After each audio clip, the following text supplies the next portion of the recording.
If you genuinely desire to escape the vicious cycle of emotional pain, the foremost step involves accepting a difficult yet crucial truth. Suffering is not caused by external circumstances.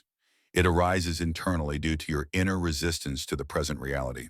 Most individuals traverse their entire lives without realizing this fundamental concept.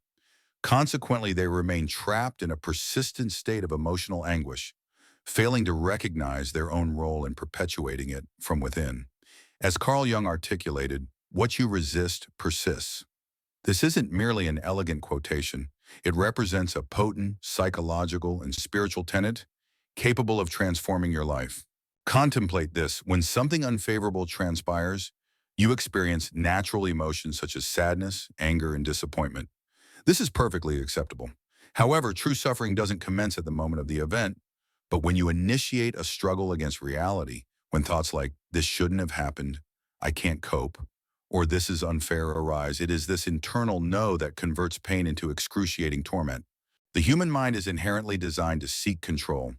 We strive to ensure everything aligns with our plans, and we aim to evade pain at any cost. We envision a world in which everything conforms to our expectations. However, life doesn't adhere to our rules, and when events deviate from our desires, our initial reaction is resistance. We refuse to accept reality as it exists, and it is within this struggle against the inevitable that suffering is born. If a relationship concludes, you may experience pain for days or weeks, which is natural. However, if you endure suffering for years, it is no longer about the loss itself, but about your persistent unwillingness to let go. You repeatedly relive the same events, clinging to images and the notion that this shouldn't have happened. The same applies to betrayals, failures, and losses. The event is merely a point in time, but your battle with that point is what generates an endless cycle of suffering. So, how does one break free from this cycle? It is here that a transformative principle comes into play: radical acceptance. Be mindful that acceptance doesn't equate to resignation or mean that you must enjoy or endorse what has transpired. Rather, it signifies ceasing to expend your energy on combating what has already occurred. Instead, you direct your focus toward where you possess genuine influence: your own reaction. Here is what occurs when you genuinely accept.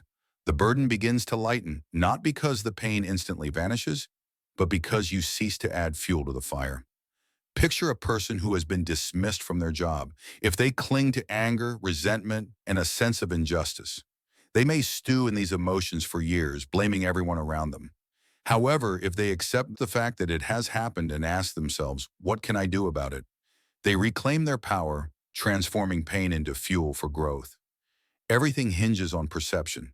Jung stated that it's vital to integrate everything we experience, even and especially negative experiences, because pain that is accepted, rather than suppressed, gradually transforms into wisdom. One of the major illusions we create is the belief that our suffering is unique, as if no one else has endured what has befallen us.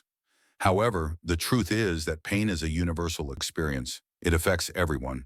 If you truly aspire to heal, the initial step is to cease warring with life, accept what has transpired, resign yourself to what you cannot alter, and redirect your energy toward where you can create something new. This is what is rarely discussed regarding genuine freedom from suffering. You suddenly begin to realize that the majority of what caused you pain stem not from the event, and cease battling reality, suffering begins to dissipate. This does not imply that the pain will vanish instantly, but you will cease to fuel it, and over time, it will transform into an experience, a lesson rather than a burden. Now pay close attention. The next step delves even deeper. We will discuss how your unconscious mind on its own continues to create suffering, even if you have already understood everything. Because after you realize that suffering is born from resistance, the next logical question is, why do I continue to suffer knowing this? The answer to this question is the key to liberation. In the next section, we will analyze how your internal autopilot functions, why you repeatedly relive the same scenario of pain, and how to permanently break free from this cycle. 2. Your subconscious mind is programmed to repeat pain. If you still believe that suffering is merely something that occurs to you, it is time to awaken. It is not an external coincidence. It is your internal mechanism. You, without realizing it, recreate the same emotional scenario time and again, not because you enjoy suffering, but because your unconscious mind is programmed to keep you in this state. Carl Jung addressed this directly, stating, "Until you make the unconscious conscious, it will direct your life and you will call it fate." Your unconscious program is a trap you cannot see. It operates automatically. Imagine your subconscious mind as a complex software program installed in you from childhood. If you grew up in an environment where love was associated with pain, where abandonment seemed inevitable, where you were instilled with the belief that the world is a dangerous and cruel place, then all of these beliefs and emotional reactions are deeply ingrained within you. Now, as an adult, you continue to live by these same scenarios, even if you consciously desire something different. Your unconscious mind doesn't strive to make you happy, it strives for what is familiar. It doesn't know what is better or worse, it only knows what has already been. That's why even if you rationally seek to eliminate suffering, a part of you still lives inside that will create the same situations again and again. You notice that you repeatedly find yourself in relationships where you are hurt. You witness something good entering your life only to disappear as if you spoiled it yourself.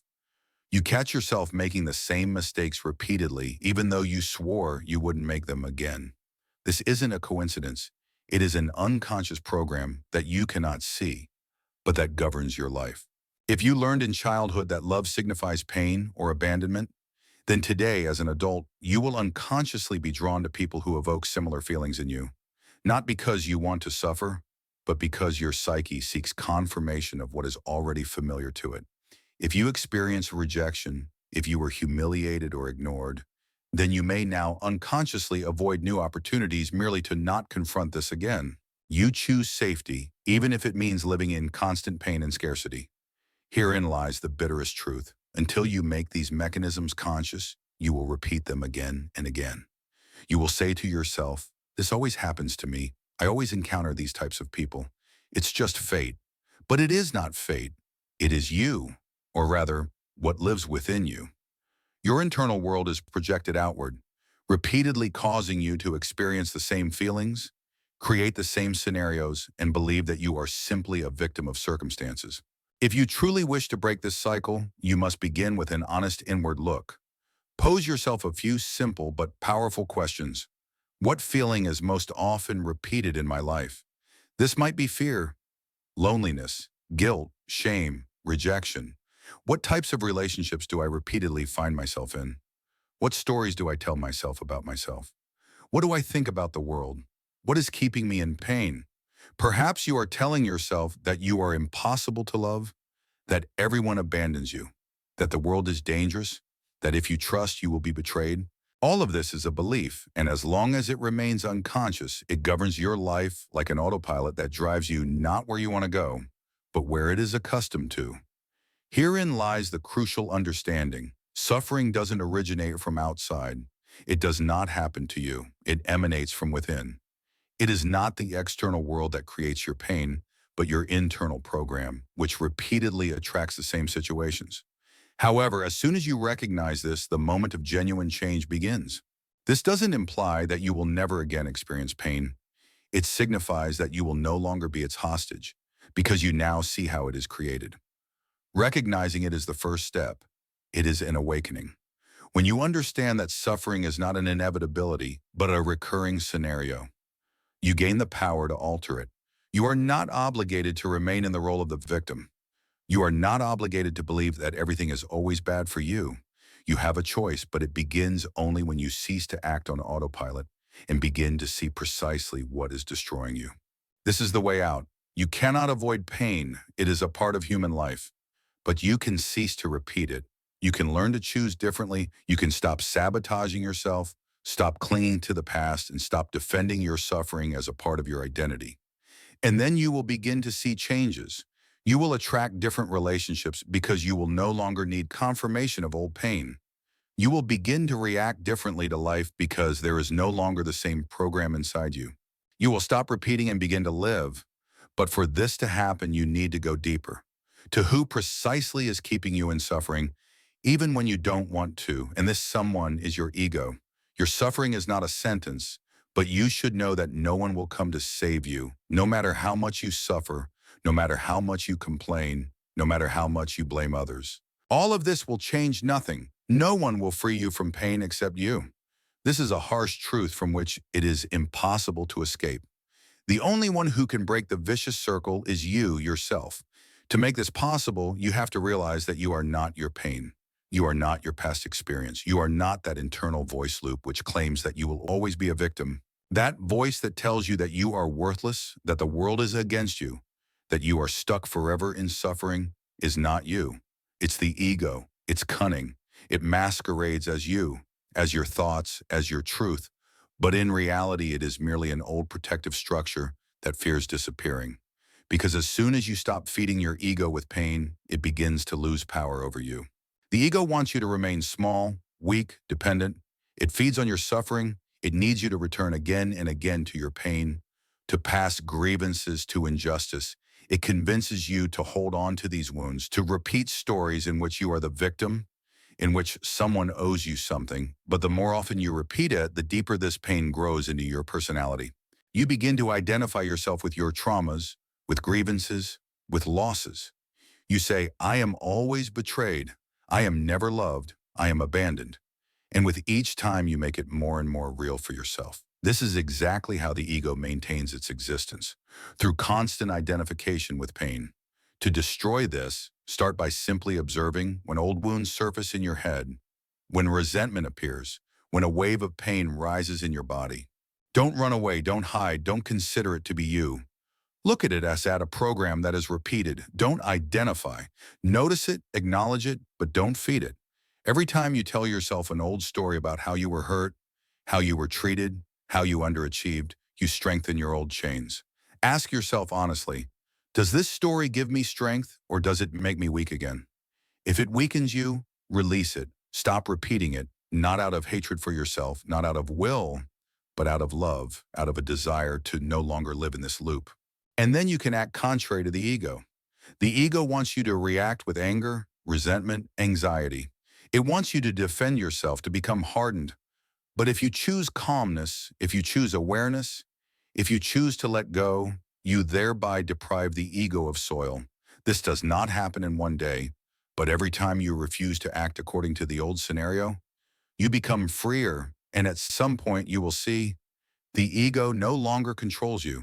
You no longer cling to pain. You don't need recognition. You are not dependent on external approval. You no longer feel like a victim because you know the power is in you. Precisely at this moment, you realize one of the most powerful and liberating truths. Suffering was not in the events, but in how you perceive them. The event itself could have been painful. It is true, but it was precisely the story that the ego created around this event that kept you trapped in the loop of pain.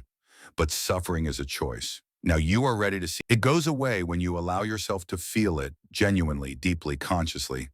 Since childhood, we have been taught not to feel. Don't cry.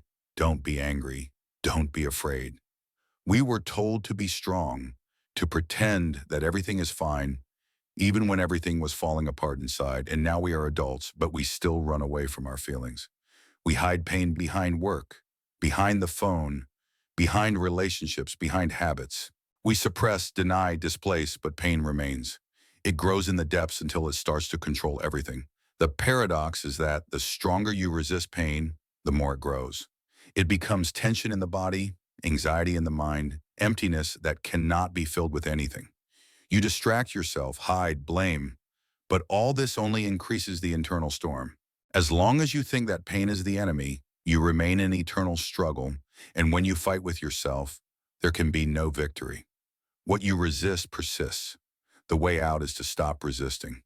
Yes, it sounds strange, but if you really want to heal, you don't need to run away from feelings, but to meet them. You feel sadness, allow it to be. You feel anger, don't run away. Look at this state honestly, without trying to change it. Just be with it. Don't reject it. This doesn't mean to lash out. It doesn't mean to allow emotions to destroy. It means to be next to yourself when it hurts and not to turn away. And here's what's amazing. When you allow yourself to genuinely experience an emotion, it begins to dissolve. Your pain wants to be heard like a child who cries, not because he is capricious, but because he is bad. If you stop rejecting yourself in moments of pain, you stop being a prisoner, you become yourself, and then comes another realization. Nothing lasts forever. No emotion remains forever. No pain lasts endlessly. All life is a flow. Everything changes. But if you try to hold on, run away, or resist, you get stuck. And it is precisely in this getting stuck that the feeling appears that the pain is endless. But if you allow yourself to be in the flow, without resisting, you begin to get out of the circle. Your pain stops being a prison. It becomes a door. Pain is temporary. It comes and goes like everything in this world. Carl Jung spoke about internal transformation and understanding impermanence as its integral part. Pain, as well as pleasure, is not eternal. It's not what defines you. It's not a brand, not a sentence, not the end. It's just a part of the journey. Remember the last difficult moment in your life. Then it seemed that it would never end, that you would stay in it forever, but you are already on the other side. You are already here with new thoughts, new experience, with something that has changed you, and the same will happen with the current pain. It will also pass. Everything passes. But for this to happen, you must stop running away, stop being a slave to your own suffering. And for this, one thing is needed. Learn to radically accept pain, not through theory, not through effort, but through practice. Stop judging what you feel. Stop labeling. Don't ask yourself, why do I feel this? Or when will it pass? Just to allow yourself to feel. Don't evaluate it as good or bad. It's not punishment, not a mistake, not a failure. It's just an experience, a living sensation in the body and soul. It just exists. When anxiety, anger, sadness rise in you, don't get hung up on thoughts. Don't tell yourself another dramatic story. Instead of thinking, this is unfair or I shouldn't feel this way, switch attention to the body. Where do you feel it? In the chest, in the stomach, in the throat? How exactly does this emotion manifest itself with heaviness, compression, heat? Don't try to change it, just observe. Give yourself the right not to fight, just to be with what is. Breathe, don't clamp down, don't hold back. Allow breathing to pass through the feelings. Allow energy to move. You don't need to do anything, just be present. If you truly allow yourself to be with pain, not as with an enemy, but as with a part of yourself, something amazing will happen. You will see that pain doesn't control you. Yes, it may not disappear immediately, but its power will weaken. You will stop being its prisoner. You will become someone who can pass through it with clarity and dignity. This is strength, this is maturity, this is the path deep inside yourself, which gives you true freedom. Many spend their lives running away from pain, without realizing that liberation begins precisely from the moment when you turn to face it. And then you see, pain is not an enemy. Suffering has not come to destroy you. It has come to awaken, to cleanse, to change. And when you understand this truly, not at the level of words, but at the level of experience, you are no longer afraid because you know it's a path, it's a key. And now comes the moment when you can do something even more powerful.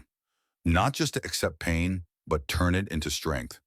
This is the alchemy of the soul, the real alchemy, not about the transformation of metals, but about internal transformation. Jung understood this like no other. Inner gold is born from lead, from fear, from wounds, from pain. Lead is our shadows, our traumas, everything we want to hide, and gold is maturity, wisdom, strength, which are born when you live all this consciously. The question is not how to avoid suffering. The question is how to use it to become stronger, freer, deeper. Look at the people you admire, at those who radiate inner support, who are not afraid to be real. Almost always, these are people who have gone through their own hell, who have burned, fallen, lost, but it is precisely this that has made them who they have become. Their strength is not from an easy life, but from overcoming, from pain lived with honesty, from falls after which they rose. Not the same, but renewed. Each pain is a call, not to suffering, but to awakening. Every time you lose, when you are betrayed, when dreams collapse, something in you dies. But this is not a catastrophe. This is liberation. What no longer serves you dies, illusions, false expectations, the old role that you no longer want to play, and behind each death comes a birth. A new version of you, more authentic, more stable, more alive. If you look back at your life, you will realize the moments that changed you were not joyful. These were moments of pain, choice, loneliness, but it was precisely they who revealed in you the forces you didn't know about before. This is the path of turning suffering into light, the path through darkness, not away from yourself, but back to yourself. Pain is a force capable of destroying. It crumbles your beliefs about yourself and about the world into dust, forces you to look in the mirror and face to face with what you have avoided for years, with the shadows from which you turned away, with the vulnerabilities you hid. Pain brings out everything you hid and gives you the right to choose, stay in the trap or rise to a new level, and this choice belongs only to you. How to turn pain into support, how not to let it break you, but on the contrary, make you stronger. Here is the method that you can start using right now. The first step is to change thinking. Pain is not punishment, not a curse of fate. It is consecration, a transition through which only those who are ready to grow pass. Those who see injustice and suffering get stuck in bitterness, accusations, grievances. But those who perceive it as a challenge, as a stage of transformation, come out on the other side stronger, deeper, and purer. Each difficult experience is an exam sent to you by life itself, so that you remember who you are and what you are capable of. Therefore, instead of why me, ask yourself, what can this teach me? The second step is to turn your story into a source of strength. Look at people who have gone through extreme suffering and have not been destroyed, but have shown, those who were rejected and they learned to value themselves, those who were betrayed and they learned to listen to their intuition, those who found themselves at the very bottom of darkness and found inside themselves what they did not even suspect existed. The story of each person is unique, but it is up to you what you do with it. Turn it into a burden or into fuel. The third step is to direct pain towards the realization of goals. Suffering can be a brake, but it can also be an engine. It all depends on where you turn the steering wheel. If someone caused you pain, don't get stuck in hatred. Don't bend under resentment. Make energy out of this to grow, to prove to yourself that you are capable of more. If it seemed to you that life has treated you unfairly, raise your head and show that no blows will break your spirit. If you have lost someone or something and emptiness has formed inside, fill it with meaning, mission, direction. The most inspiring people were not spared from suffering. On the contrary, they simply learned to turn pain into an instrument that lifts up, not destroys. And here you come to the last level, when pain no longer scares you, when you pass through it and learn. Then the transformation happens, which changes everything. You become immune to what used to knock you out of the rut. You no longer react to negativity coming from others because you know that what they project is not yours. You stop being afraid of new blows because you are sure you have already coped and will cope again. You have an inner strength that is felt by everything around because you have gone through the darkness and found your own light. This is the path that Carl Jung spoke about, the path of individuation. It's not just growth, it's awakening. It's the moment when you no longer need mass. You don't look for external approval. You don't live according to someone else's scenarios. You become yourself, and then the entire emotional cycle of pain is completed. It loses power over you. You no longer define yourself through suffering. You don't run away from pain. You take it by the hand and turn it into a mentor, into support, into strength. And you understand all this time it did not destroy you. It tempered you. It did not make you weak. It made you invulnerable. Only one of these paths leads to freedom. Which one will you choose? And if you choose growth, if you are ready to break out of the vicious circle and make pain your ally, then say it out loud. Write down, affirm, I am turning my pain into strength. Because as soon as you make this decision, nothing more can stop you. And this is only the beginning. Everything that you have experienced was not punishment, but preparation. Your path of transformation is only unfolding. Carl Jung said, one does not become enlightened by imagining figures of light, but by making the darkness conscious. And here you are, on the verge of awakening. Before you are two paths, continue to allow pain to control your life, destroying your thoughts, depriving you of energy, preventing you from growing or do what few are capable of. Turn all this into a catalyst, into fuel, which will lift you higher than you could imagine. Because the cycle of suffering collapses at the moment when you say, enough. When you no longer allow pain to define who you are. When you turn everything you have experienced into a force that leads forward. When you understand nothing was accidental, everything was steps on the path to yourself. And if you are ready, take a step not back, but forward. You have already begun.